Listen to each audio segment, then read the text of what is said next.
परिचय। अंकिता, हम जानते हैं कि सभी जीवों में उन्हें जीवित रखने के लिए एक आधारभूत प्रक्रिया चलती रहती है। क्या तुम जानती हो कि जैव प्रक्रम क्या है? हाँ, किसी भी जीव में होने वाली वह आधारभूत प्रक्रिया जो उसे पृथ्वी पर जीवित रखती है, जैव प्रक्रम कहलाती है। बिल्कुल सही। सभी जीवों में जीवन को बनाए रखने के लिए विभिन्न प्रकार की प्रक्रिया चलती रहती है। इन सभी प्रक्रियाओं के लिए ऊर्जा की आवश्यकता होती है। जीवों को यह ऊर्जा शरीर के बाहर से भोजन के रूप में मिलती है। तो आओ इस विषय में विस्तार से चर्चा करें। उद्देश्य।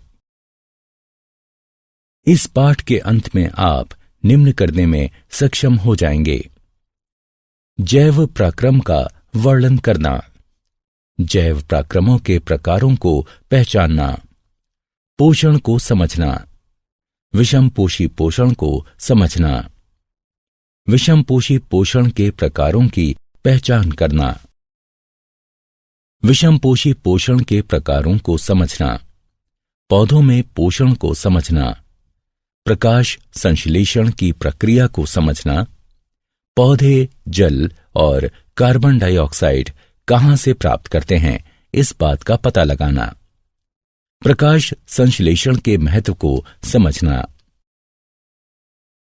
जैव प्रक्रम के प्रकार। आधारभूत जैव प्रक्रम निम्न प्रकार के होते हैं: गति, श्वसन, संवेदनशीलता, वृद्धि, प्रजनन, उत्सर्जन, पोषण और परिवहन। गति के दौरान जीव एक स्थान से दूसरे स्थान पर जाते हैं अथवा एक ही जगह स्थिर रहते हुए अपने अंगों को गति प्रदान करते हैं।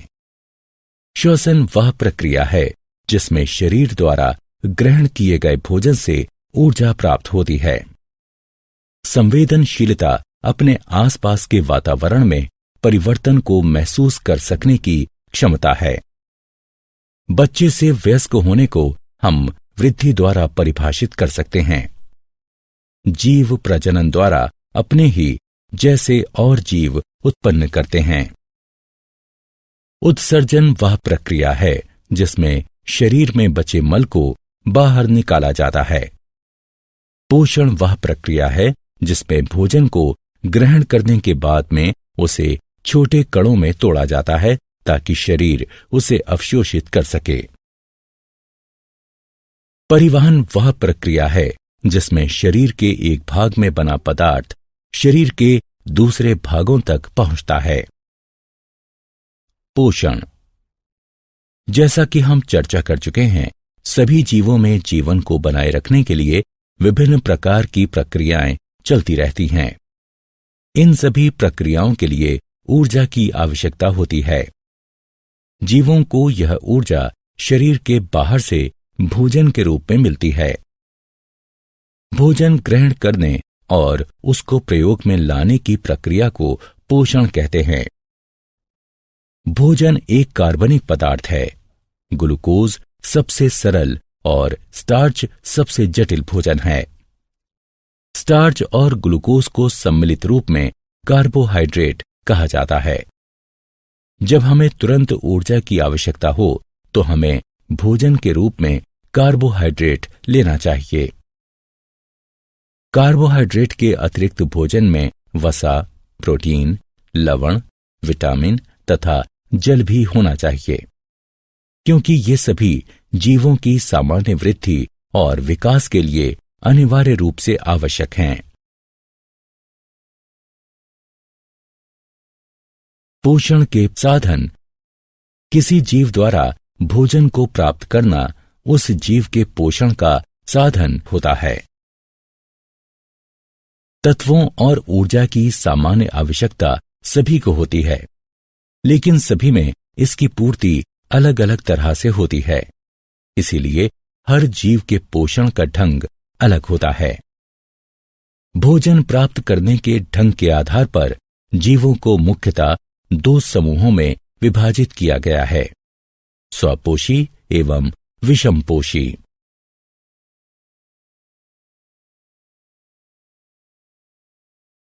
स्वपोषी पोषण। स्व का अर्थ स्वयं और पोषी का अर्थ पोषण है, अर्थात स्वपोषी का अर्थ है अपना पोषण स्वयं करना। स्वपोषी पोषण पोषण का वह प्रकार है जिसमें जीव अपने आसपास के वातावरण में उपस्थित अकार्बनिक पदार्थों जैसे कार्बन डाइऑक्साइड और जल से अपने भोजन का निर्माण स्वयं करता है।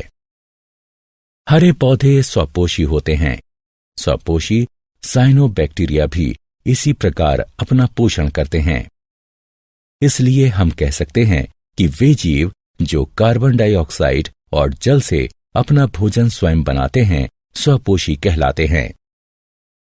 स्वपोषी जीवों में हरे रंग का रंजक क्लोरोफिल पाया जाता है जो सौर ऊर्जा को अवशोषित करता है। स्वपोषी जीव अवशोषित सौर ऊर्जा का उपयोग प्रकाश संश्लेषण द्वारा कार्बन डाइऑक्साइड और जल से ग्लूकोज बनाने में करते हैं। प्रकाश संश्लेषण प्रक्रिया का समीकरण ये है। विषमपोषी पोषण। विषम का अर्थ अन्य और पोषी का अर्थ पोषण है, अतः इसका अर्थ है अन्य स्रोतों से अपना पोषण करना। विषमपोषी पोषण पोषण का वह प्रकार है जिसमें जीव अपने आसपास के वातावरण में उपस्थित अकार्बनिक पदार्थों जैसे कार्बन डाइऑक्साइड और जल से अपने भोजन का निर्माण नहीं कर सकता और अपने अपने भोजन के लिए दूसरे जीवों पर निर्भर रहता है। अधिकतर जीवाणुओं, कवक और पशुओं में इसी प्रकार का पोषण होता है। वे जीव जो अकार्बनिक पदार्थों जैसे कार्बन डाइऑक्साइड और जल से अपना भोजन स्वयं नहीं बना सकते तथा भोजन के लिए दूसरे जीवों पर निर्भर रहते हैं, विषमपोषी कहलाते हैं। विषमपोषी वह उपभोक्ता है जो अपने भोजन के लिए दूसरे जीवों पर निर्भर रहता है। विषमपोषी अपने भोजन के लिए स्वपोषी जीवों और दूसरे विषमपोषी जीवों पर निर्भर रहता है। विषमपोषी पोषण के प्रकार। विषमपोषी निम्न 3 प्रकार से अपना भोजन प्राप्त करते हैं: मृतजीवी, परजीव, होलोजोइक। मृत का अर्थ नष्ट हो चुका और जीवी का अर्थ आश्रित है, अर्थात ये वो पोषण है जिसमें जीव पोषण के लिए नष्ट हो चुके कार्बनिक पदार्थों जैसे सड़ा हुआ पौधा अथवा मृत पशु पर आश्रित रहता है। जैसे कवक तथा बहुत से जीवाणु मृतजीवी होते हैं। पर का अर्थ दूसरों पर और जीवी का अर्थ आश्रित है। परजीवी वह जीव होता है जो वृद्धि, भोजन और आश्रय के लिए किसी दूसरे जीव पर निर्भर रहता है, लेकिन अपने पोषक की उत्तरजीविता में कोई सहायता नहीं करता, जैसे प्लाज्मोडियम, कुस्कुटा, फीता कृमि इत्यादि। होलों का अर्थ ठोस पदार्थ और जोइक का अर्थ पशु है, अर्थात ये वो पोषण है जिसमें भोजन के रूप में जटिल कार्बनिक पदार्थों का अंतर्ग्रहण किया जाता है, जैसा कि सभी पशु करते हैं, जैसे मनुष्य, श्वान, मवेशी, अमीबा।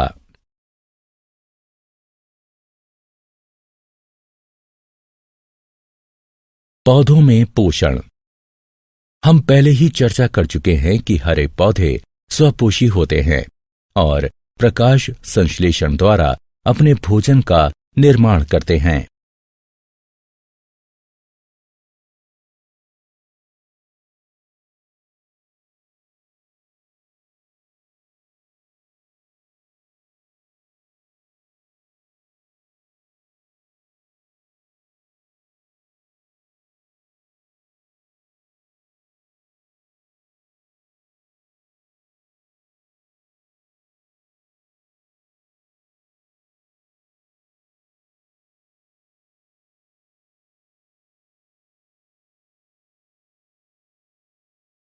प्रकाश संश्लेषण।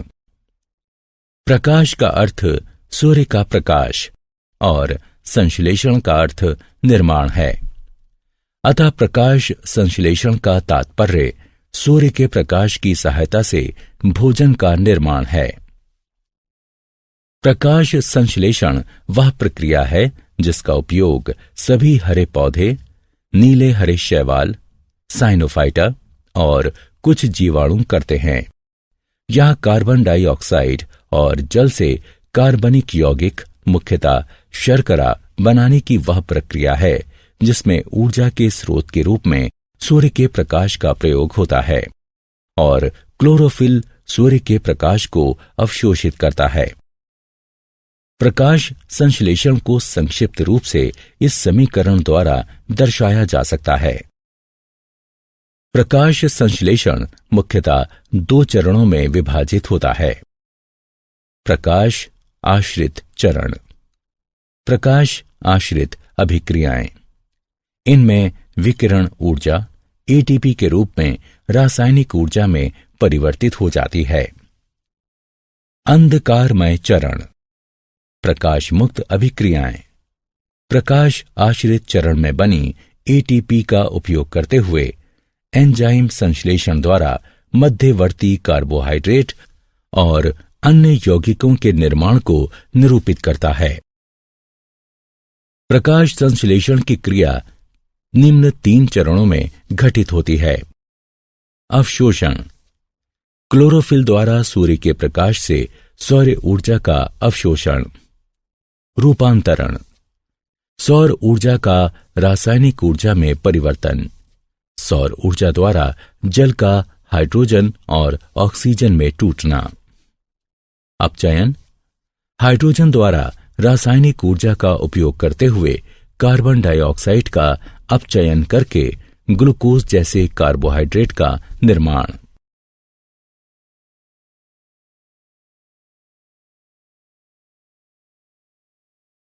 कार्बन डाइऑक्साइड का अंतर्ग्रहण। कार्बन डाइऑक्साइड वायु स्टार्चन में ही उपस्थित है। हरे पौधे पत्तियों की सतह पर उपस्थित सूक्ष्म छिद्रों की सहायता से वायु से कार्बन डाइऑक्साइड लेते हैं।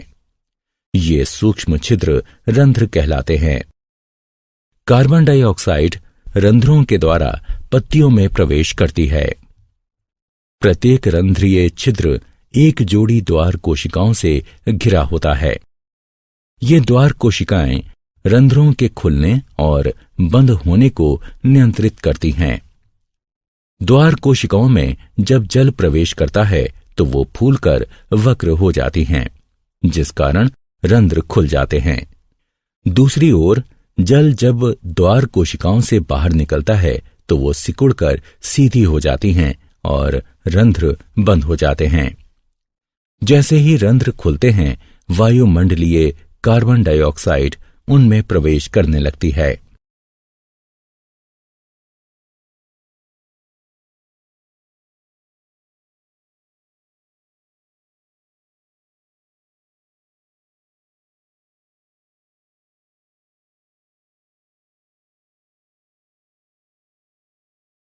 जल का अंतर्ग्रहण। पौधों में प्रकाश संश्लेषण के लिए आवश्यक जल पौधों की जड़ें परासरण द्वारा मिट्टी से अवशोषित करती हैं। पौधों की जड़ों द्वारा अवशोषित जल जाइलम नलिकाओं द्वारा पत्तियों में उपस्थित प्रकाश संश्लेषीय कोशिकाओं में पहुंचता है, जहां उसका प्रयोग प्रकाश संश्लेषण में होता है।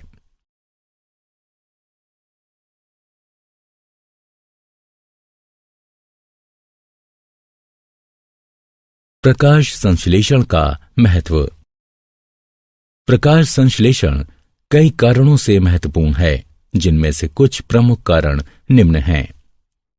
हरे पौधे प्रकाश संश्लेषण की सहायता से कच्चे माल के रूप में मात्र कार्बन डाइऑक्साइड और जल का उपयोग करके भोजन का निर्माण करते हैं, इसलिए ये पृथ्वी पर जीवन बनाए रखते हैं। प्रकाश संश्लेषण की प्रक्रिया में ऑक्सीजन का उत्सर्जन होता है, जो पशुओं और मनुष्यों के लिए आवश्यक है। जीवाणुओं को भी श्वसन के लिए इसकी आवश्यकता पड़ती है। ईंधन के जलने में ऑक्सीजन की आवश्यकता पड़ती है। जीवाश्म ईंधन जैसे कोयला, तेल और प्राकृतिक गैस, ये सभी संरक्षित सौर ऊर्जा हैं जो करोड़ों वर्ष पहले प्रकाश संश्लेषण द्वारा बनाए गए थे।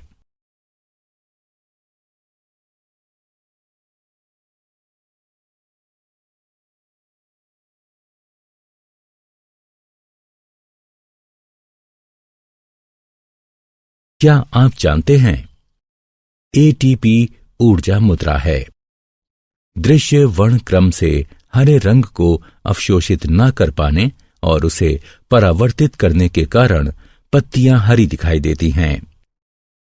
नीला और लाल प्रकाश प्रकाश संश्लेषण के लिए सबसे उपयुक्त है। प्रकाश आश्रित अभिक्रियाएं क्लोरोप्लास्ट के थाइलेकाइट में होती हैं। कार्बन डाइऑक्साइड का यौगिकीकरण क्लोरोप्लास्ट के ग्राना में होता है। प्रकाश ऊर्जा की छोटी छोटी थैलियों, जिन्हें फोटॉन कहते हैं, इसके रूप में उत्सर्जित होता है। जल का टूटना प्रकाश अपघटन कहलाता है।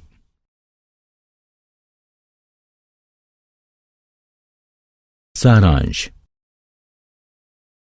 आइए हमने जो कुछ सीखा है उसे संक्षेप में दोहराएं।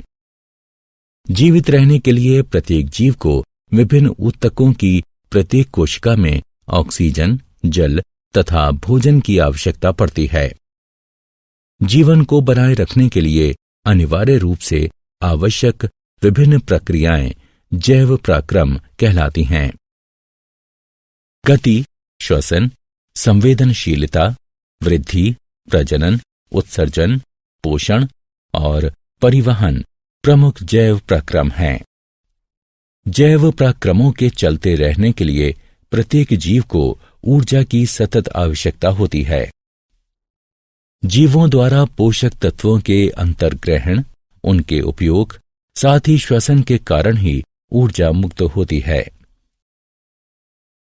पोषण के प्रकार के आधार पर जीवों को स्वापोषी और विषमपोषी इन दो समूहों में बांटा जा सकता है।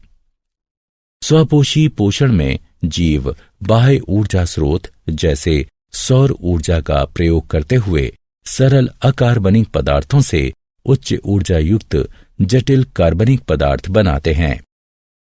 विषमपोषी पोषण में जीव दूसरे जीवों द्वारा निर्मित जटिल पदार्थ का अंतर्ग्रहण करता है।